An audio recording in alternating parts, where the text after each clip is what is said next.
नमस्कार दोस्तों, स्वागत है आप सभी का हमारे YouTube चैनल योद्धा IAS पर। मैं हूं जितेंद्र कुमार और मैं लेकर आया हूं आपके लिए आज का द हिंदू अखबार का विश्लेषण। आज दिन है शुक्रवार और डेट है जुलाई 21, 2023। तो बिना ज़्यादा देरी करते हुए शुरू करते हैं अपना आज का द हिंदू अखबार का विश्लेषण। तो पहली खबर जो हमें मुख्य पेज से देखने को मिल रही है वो सुप्रीम कोर्ट से रिलेटेड खबर है।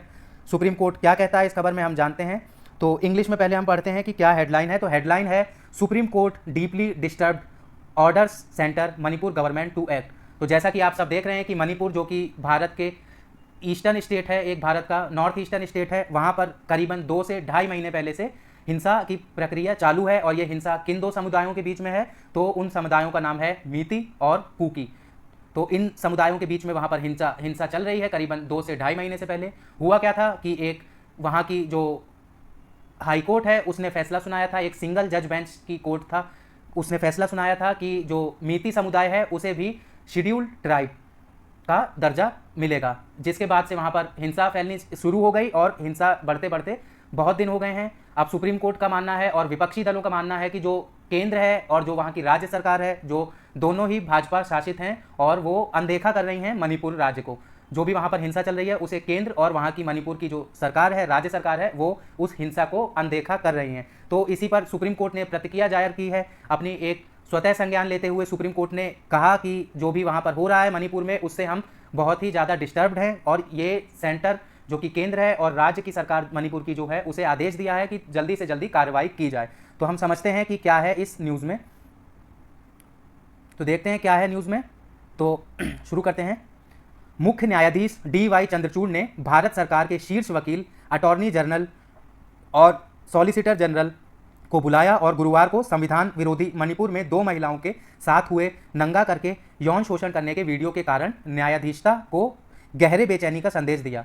न्यायाधीश ने न्यायालय के पक्ष में अखिल भारतीय वकील वेंकट रमणी और तुषार मेहता को भारत सरकार और मणिपुर सरकार को या तो दोषियों को सजा देने या न्यायिक अधिकारियों को कार्रवाई करने के लिए न्यायाधीश द्वारा एक अल्टीमेटम दिया गया।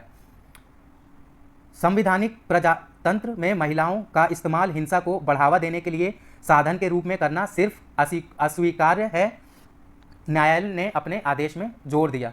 न्यायाधीश के बयान तत्काल दिन के कार्य के लिए न्यायालय को आसान किया गया था। अटॉर्नी जनरल R वेंकट रमणी और सॉलिसिटर जनरल तुषार मेहता न्यायालय के कोर्टरूम की पहली पंक्ति में इंतजार कर रहे थे। न्यायाधीशता ने वीडियो की सुविधा को सुमोतु का मतलब होता है स्वतः संज्ञान लेना। सुमोतु जानकारी लेते हुए कहा, वीडियो के अनुसार संवैधानिक उल्लंघन और मानवाधिकारों के उल्लंघन का संकेत मिलता है। मुख्य न्यायाधीश चंद्रचूड़ ने कहा कि यह मायने नहीं रखता कि वीडियो हाल की है या नहीं, बल्कि यह मई में हुई हिंसा के वक्त का है जब हिंसा पहली बार हुई थी। जो मायने रखता है वह यह है कि यह बस अस्वीकार्य है। यह संवैधानिक और मानवाधिकारों को सबसे बड़ा उल्लंघन है। हम अपनी गहरी चिंता व्यक्त कर रहे हैं। हम सरकार को कार्रवाई करने के लिए थोड़ा समय देंगे या हम कार्रवाई करेंगे। CJI ने यह चेतावनी दी है केंद्र सरकार को, साथ ही साथ मणिपुर की जो राज्य सरकार है उसे। तो बेसिकली जो सुप्रीम कोर्ट का स्टेटमेंट है जो बहुत न्यूज़ में बना हुआ है वो क्या है, हम इंग्लिश और हिंदी दोनों में समझने की कोशिश करेंगे। तो सुप्रीम कोर्ट कहती है, using women as instrument of perpetrating violence in a charge atmosphere is simply unacceptable in a constitutional democracy. तो जो सुप्रीम कोर्ट है वो कहती है कि महिलाओं का ऐसा इस्तेमाल करना जिससे कि हिंसा और भड़काई जा सके और बढ़ाई जा सके, तो ये हमारे एक जो हमारा न्याय द्वारा रचित हमारी जो गणतंत्र है इसके लिए ये बहुत एक अनएक्सेप्टेबल चीज़ है, यहाँ पर ये नहीं किया जा सकता। साथ ही साथ वो कहते हैं, we direct both the centre and Manipur government to take immediate steps and to apprise the court of the action taken before the next date of listing. तो क्या कहती है सुप्रीम कोर्ट कि हम केंद्र सरकार साथ ही साथ जो राज्य सरकार है मणिपुर की, दोनों को हम कहते हैं कि वो इमीडिएट एक्शन ले, तुरंत फैसला ले और जो भी वहाँ पर गिल्टी है तो उसके खिलाफ केस चलाया जाए और जल्दी से जल्दी इस पर जो केंद्र सरकार और मणिपुर सरकार ध्यान दे। ये सुप्रीम कोर्ट ने केंद्र सरकार और मणिपुर सरकार को कहा।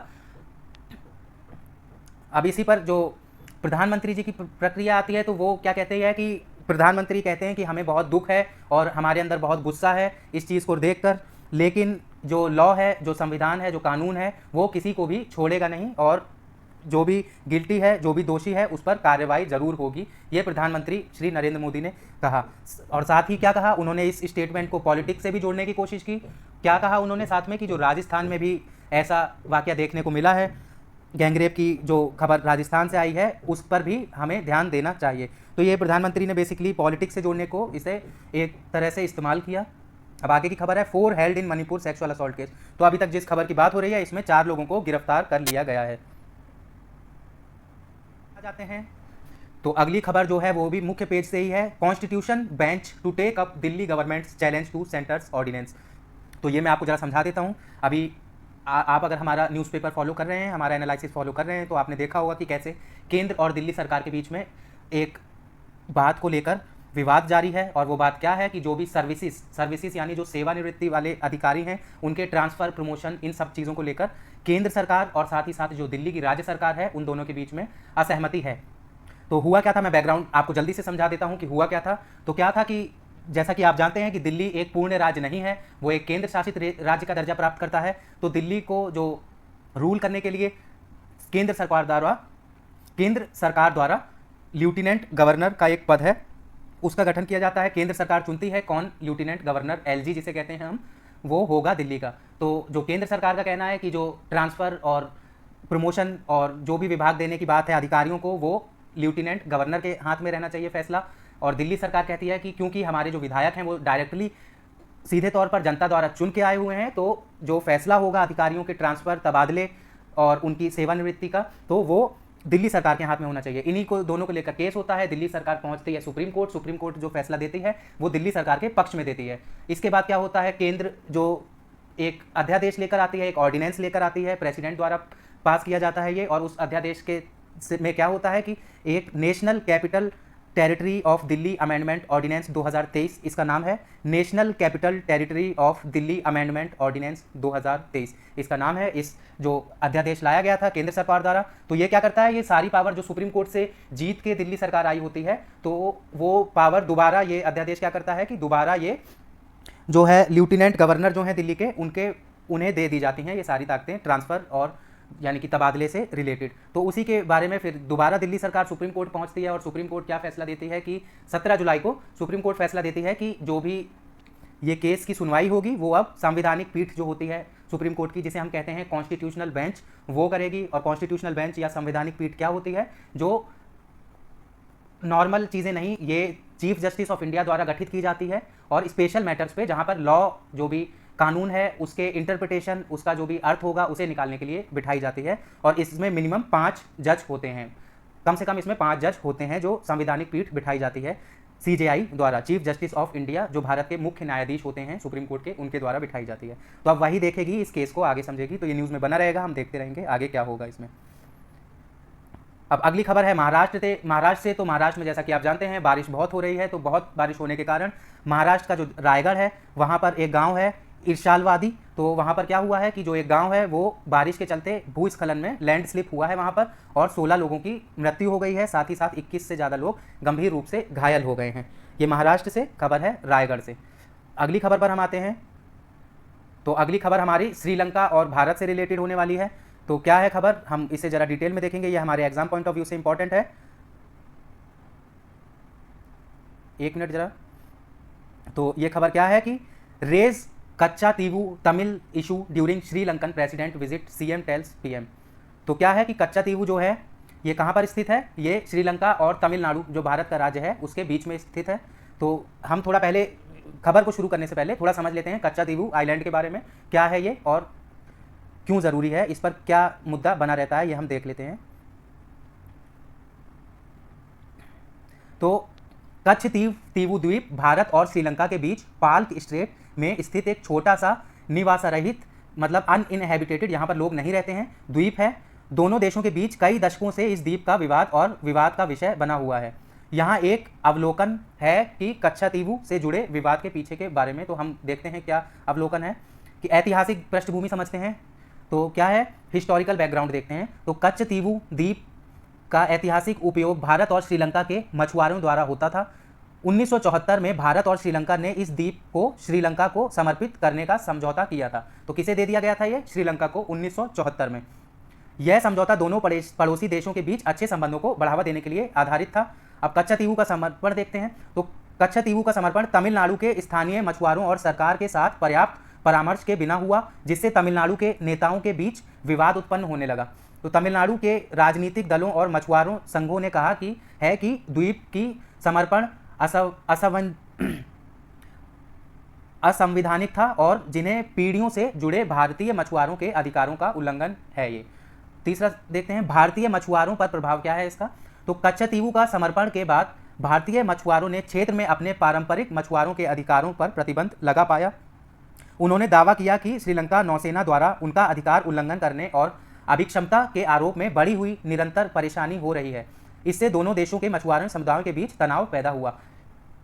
आगे देखते हैं, समर्पण के लिए मांगे। तमिलनाडु में राजनीतिक दलों जैसे डीएमके, एडीएमके और अन्यों ने लगातार समर्पण की मांग की है। कच्छतीवु को श्रीलंका ने वापस पाने के लिए तमिलनाडु विधानसभा ने वर्षों से कई संकल्पनाएं पारित की हैं, जिनमें भारत सरकार से अनुरोध किया गया है कच्छतीवु को पुनर्प्राप्त करने के लिए और भारतीय मछुआरों के हित की रक्षा करने के लिए। तो कच्छतीवु जैसा कि आप समझ देख चुके हैं, अभी तक पढ़ चुके हैं, आपको थोड़ा समझ में आ गया होगा। तो ये क्या है, ये एक आइलैंड है जो कहाँ पर स्थित है, भारत और श्रीलंका के बीच में एक पाल्क स्ट्रेट नाम की जगह है, उसके बीच में ये स्थित है। तो 1974 में जब इंदिरा गांधी थी तो इंदिरा गांधी ने एक समझौते के तहत इसे श्रीलंका को दे दिया था। लेकिन क्या हुआ था कि जो तमिलनाडु था, जो राज्य था, वहाँ के जो नेता थे, वहाँ के जो विधायक थे, उनसे चर्चा नहीं की गई थी, उनसे चर्चा विमर्श नहीं हुआ था, जिस वजह से वहाँ के जो विधायक लोग हैं उनमें रोष रही। जो भी पॉलिटिकल पार्टीज हैं, वहाँ की राजनीतिक दल हैं, उनमें हमेशा रोष रहा इस मुद्दे को लेकर, और इस मुद्दे को लेकर वो भारत सरकार से हमेशा उठाते रहे हैं, इस मुद्दे को, इसे सुने जाने की मांग करते रहे हैं।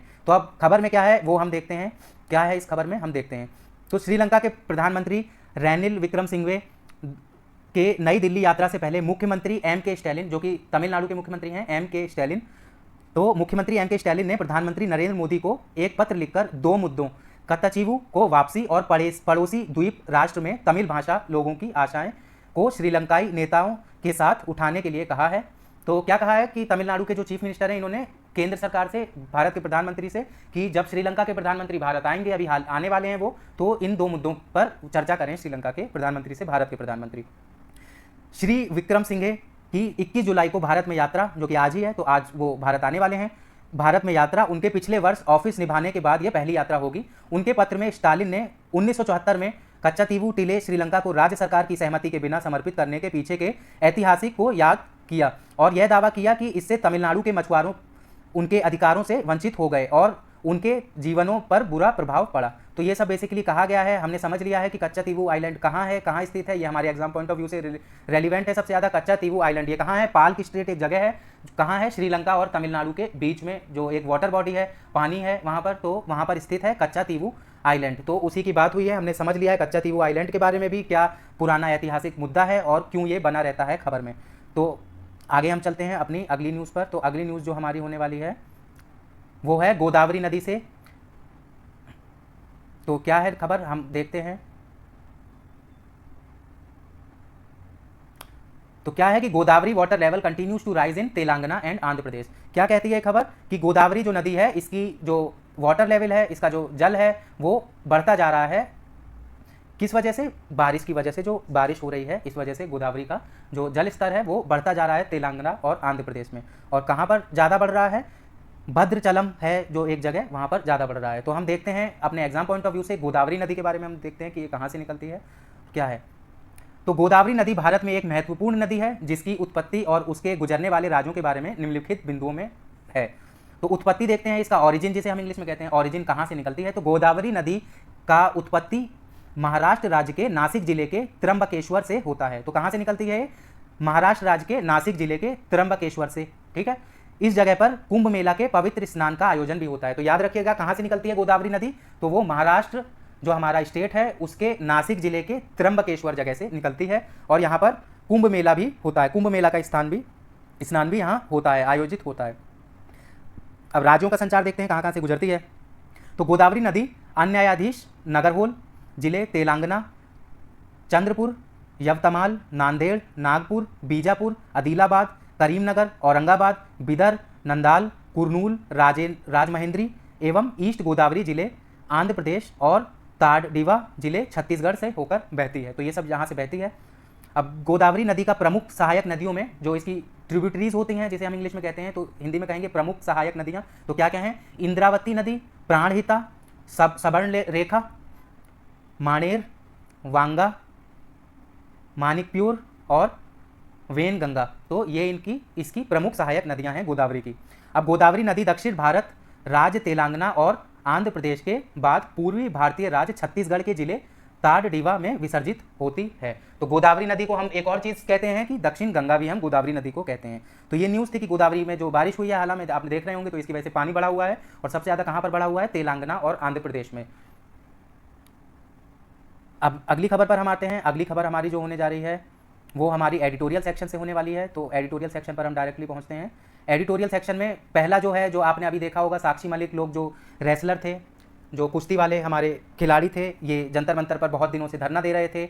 किसके खिलाफ?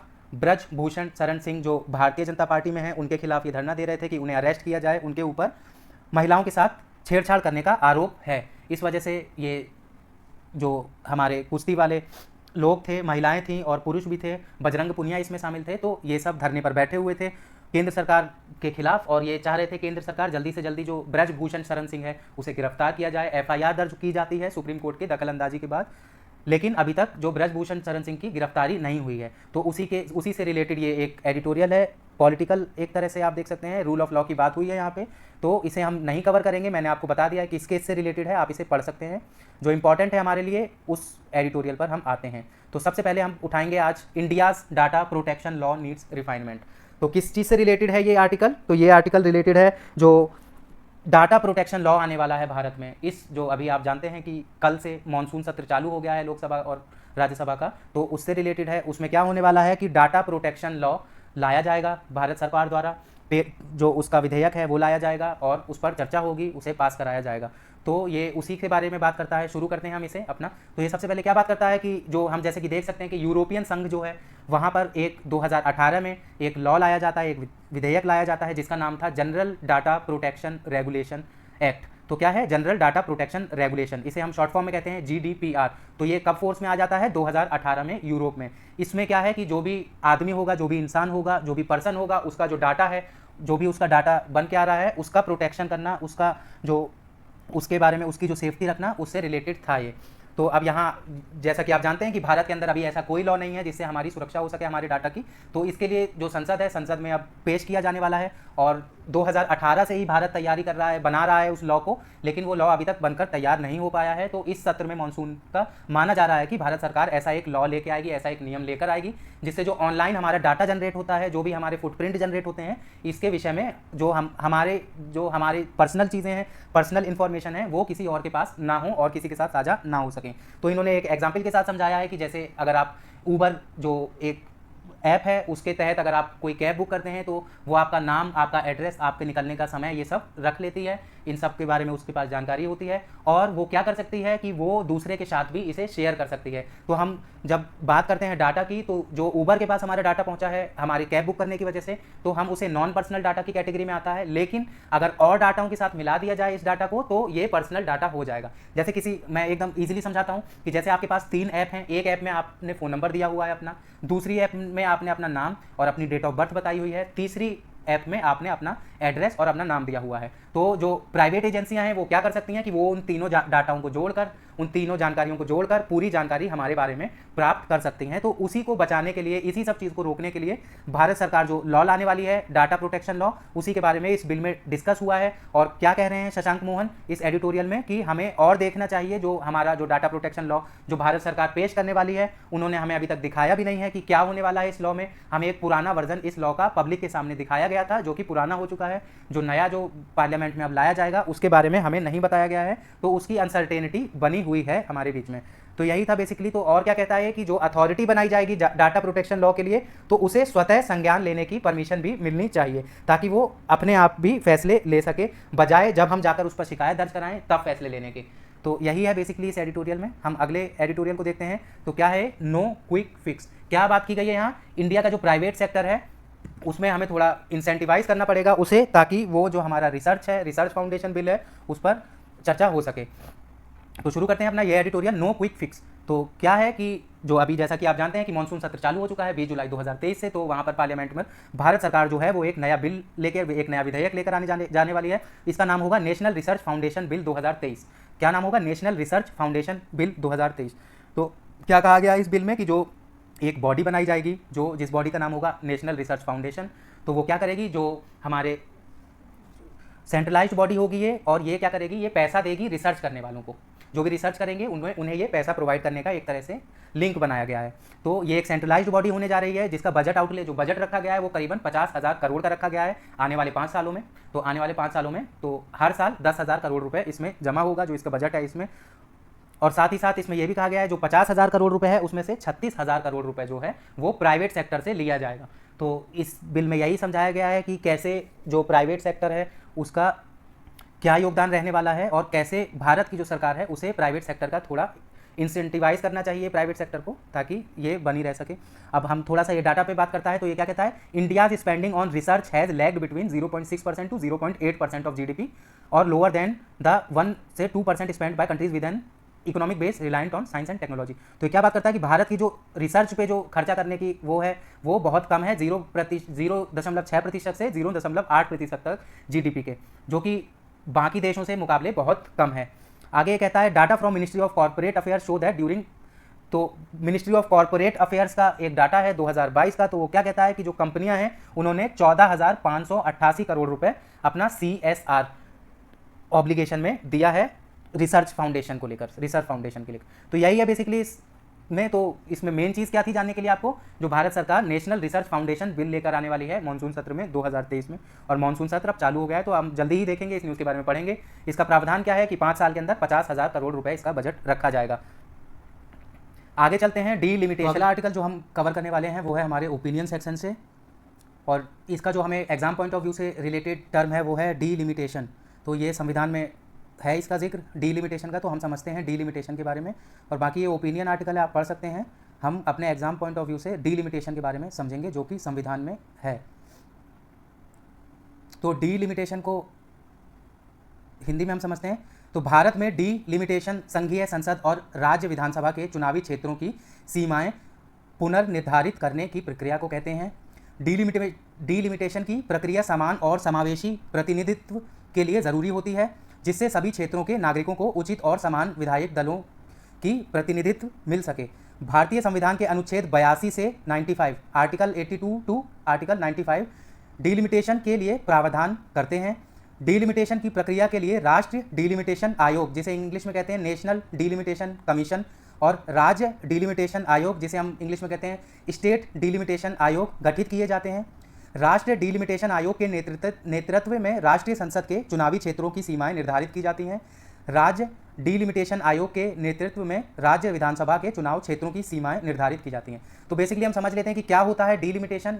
जैसे एक राज्य को हम उठाते हैं उत्तर प्रदेश, तो उत्तर प्रदेश के हम राज्य से चाहते हैं कि जब इसका लोकसभा और विधानसभा का चुनाव हो तो जितने भी, जैसे हम लोकसभा के चुनाव की बात करते हैं तो जितने भी ऐसे क्षेत्र होंगे जहां जनसंख्या बराबर होगी, जैसे हम मान लेते हैं अनुमानित कि 10 लाख की जनसंख्या हम लेकर चल रहे हैं कि हर एक जो भी सांसद बनेगा, जो भी एक सांसद की सीट होगी उस पर 10 लाख की जनता की जिम्मेदारी होगी। तो हम उसी हिसाब से पूरे उत्तर प्रदेश को बराबर भागों में बांटने की कोशिश करेंगे, ताकि जैसे कि हमारा, जैसे हमने चाहा कि 10 लाख लोगों के लिए एक सांसद निर्धारित हो, तो इसी हिसाब से हम जो भी वहाँ की जगह की जो भी उत्तर प्रदेश की पॉपुलेशन होगी, जनसंख्या होगी, उसके हिसाब से और एरिया को हिसाब से, जो भी एरिया होगा उसके हिसाब से हम विभाजन करेंगे, बांटेंगे एरियाओं को अलग अलग सांसदीय क्षेत्रों में।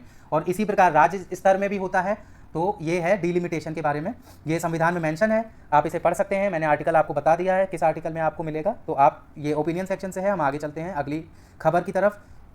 तो अगली खबर जो छोटी सी एक खबर है टेक्स्ट एंड कंटेक्स्ट से हम पढ़ते हैं, तो ये है रशिया और यूक्रेन से रिलेटेड। तो क्या है खबर, देखते हैं। ये कहती है why is Kerch bridge attack significant. तो ये किस चीज़ की बात कर रही है, एक कर्च नामक एक पुल है जो कि ब्लैक सी, और क्या करता है ब्लैक सी में है ये कर्च स्ट्रेट, उसमें एक कर्च स्ट्रेट के ऊपर एक पुल बना हुआ था जो कि क्रीमिया और रशिया को जोड़ता है। तो इस जो ये पुल है इसका नाम है कर्च ब्रिज।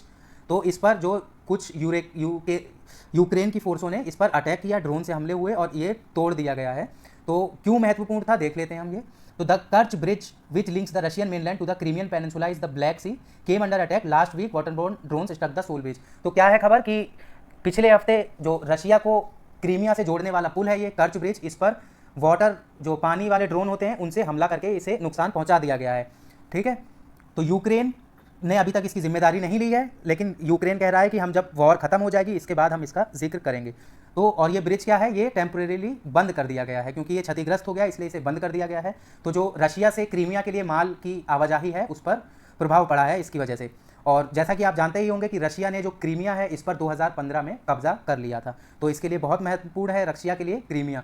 आगे हम देखते हैं, one of the key goals of the Ukrainian counter offensive was to destroy the bridge. तो ये कह रहा है बेसिकली कि जो यूक्रेन के ऊपर रशिया ने हमला किया था, तो उसी का बदला लेने के लिए, काउंटर ऑफेंसिव करने के लिए जो यूक्रेन है उसने इस ब्रिज को तोड़ दिया है। जो ये कर्च ब्रिज की यहाँ बात हो रही है, कहाँ पर है कर्च ब्रिज, ये रशिया और क्रीमिया के बीच में है, एक जगह है कर्च स्ट्रेट जो कि ब्लैक सी का पार्ट है, तो यहाँ पर एक ब्रिज है, उसी की बात है। आगे हम चलते हैं, अब यहाँ बात हो रही है कल, जैसा कि आप जानते हैं 20 जुलाई को मॉनसून सत्र चालू हो गया है लोकसभा और राज्यसभा का, तो वहीं पर बहुत सारी चर्चाएं हुई, तो उसी के लिए ये बताया गया है कि क्या हुआ मॉनसून सेशन में। तो वहाँ बेसिकली जो अपोजिशन पार्टीज़ हैं उन्होंने डिबेट करने के लिए कहा, जो रूलिंग पार्टी है भारतीय जनता पार्टी, उससे मणिपुर के मुद्दे पर, ठीक है, और जो भी वहाँ मणिपुर में घटनाएं हो रही हैं उस पर बात करने के लिए कहा। तो ये अब चलता रहेगा, इसे हम देखते रहेंगे, न्यूज़ पर अब बना रहेगा क्योंकि कल पहला दिन था मॉनसून सत्र चालू होने का। आगे हम देखते हैं, आगे की न्यूज़ है कि Supreme Court urges centre to transfer cheetahs to another location. तो ये क्या न्यूज़ है, पहले हम ये समझते हैं। तो सुप्रीम कोर्ट ने कहा है सेंट्रल, जो कि केंद्र सरकार है, उससे कि जो चीता लाए गए हैं अंडर प्रोजेक्ट चीता जो है भारत सरकार का, उसके तहत जो चीता लाए गए हैं नामीबिया और साउथ अफ्रीका से, उन्हें दूसरी जगह ट्रांसलोकेट किया जाए। और क्या सोच रहे हैं कि कहाँ ट्रांसलोकेट करने की बात चल रही है, राजस्थान में। अब हम थोड़ा देखते हैं प्रोजेक्ट चीता क्या है। तो प्रोजेक्ट चीता के तहत क्या है, भारत सरकार अफ्रीका चीता को भारत में लाने जा रही है। जैसा कि आप जानते ही होंगे कि 1950 के बाद भारत के जो एशिया चीता भारत में पाए जाते थे वो एक्सटिंक्ट हो चुके हैं, खत्म हो चुके हैं। तो इसी वजह से चीताओं की जनसंख्या बढ़ाने के लिए भारत में एक प्रोजेक्ट चालू किया जाता है केंद्र सरकार द्वारा, ministry of environment, forest and climate change द्वारा, जिसके तहत नामीबिया और साउथ अफ्रीका से 20 चीता भारत लाए जाते हैं। और जब भारत वो लाए जाते हैं तो क्या पाया जाता है कि उनमें से बहुत सारे चीताओं की, 8 से 9 चीताओं की मौत हो जाती है। तो इस पर सुप्रीम कोर्ट अपना वो लेता है, संज्ञान लेता है और एक सेंटर से निवेदन करता है कि जो चीता हैं इन्हें दूसरी जगह पर ट्रांसफ़र किया जाए। ये था न्यूज़ में बना रहता है ये। हम आगे चलते हैं, यहाँ से जो इंपॉर्टेंट है वो है प्रोजेक्ट चीता, ठीक है। अब क्या है, centre bans export of non basmati white rice to control price rise in India. तो क्या है ये खबर कि जैसा कि आप जानते हैं कि जो नॉन बासमती, जो बासमती नहीं है वो वाले चावल, सफ़ेद चावल जो बासमती नहीं है, सरकार ने क्या किया है, उसके एक्सपोर्ट पर, उसके निर्यात पर बैन लगा दिया है। अब हम वो जो नॉन बासमती वाइट राइस है उसे हम एक्सपोर्ट नहीं कर सकते हैं। और क्यों किया है ऐसा सरकार ने, क्योंकि यहाँ पर जो नॉन बासमती वाइट राइस था उसका दाम बढ़ने लगा था भारत के अंदर, तो उसका दाम कंट्रोल करने के लिए केंद्र सरकार ने बैन लगा दिया है किसी भी निर्यात पर